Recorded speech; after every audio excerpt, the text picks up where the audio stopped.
So we're here today backstage with Tracy Reese. How gorgeous are you? Oh, thanks. I'm just trying. It's been a kind of a long night. We're wearing concealer. So tell us a little bit about what your inspiration was for this particular collection. How did you come up with it? How did you incorporate the hair? We were thinking a lot about emotions and our emotional response to clothing and how we decide we want to buy something.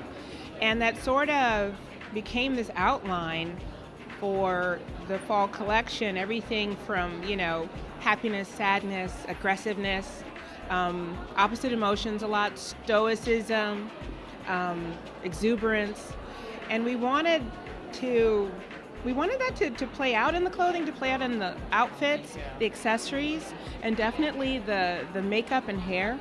I really wanted the hair to feel natural because I'm all about individual beauty, and you'll see in the collection that we've created a lot of individual looks. Every girl does not have the same beauty look, and each outfit has its own personality, and I think that's just modern. That's what today is about. We need to customize things to bring out the best in ourselves instead of buying into one specific stereotype about what fashion is or what we should look like. So that's really important to me. I think it's important to our customers, and it totally feeds into the hair and makeup as well as the clothing. Awesome. Now you've been a staple at Fashion Week for years. We're fans of you. What is one of the lessons that you've learned in previous Fashion Weeks that you still do today? Oh, wow. Wake up and have a very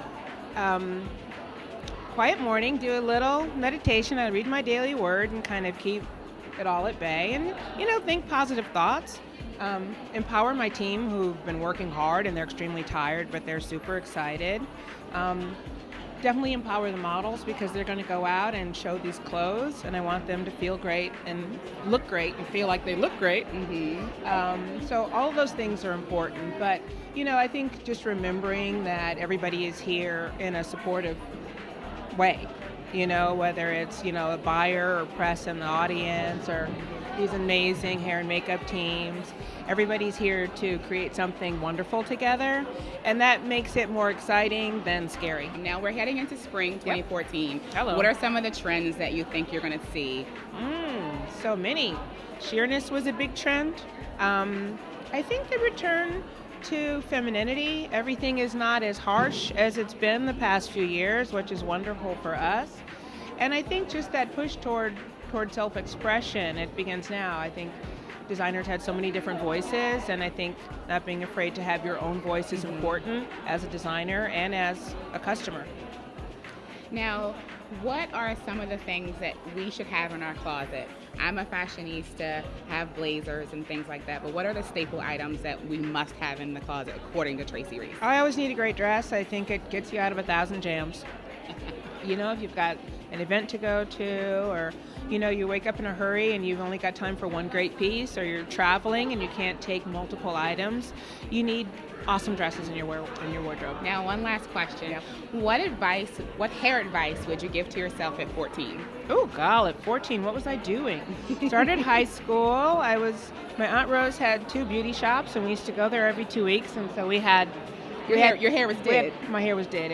I'm from Detroit, so my hair was dead. No, my hair was awesome at 14, I have to say. Okay. Yeah. So what advice would you give to another young 14-year-old? God, I hope you have an aunt who has 2 beauty shops.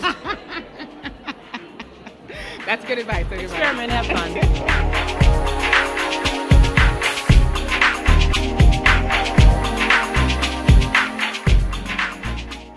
This is Tracy Reese, and you're watching WeDod TV.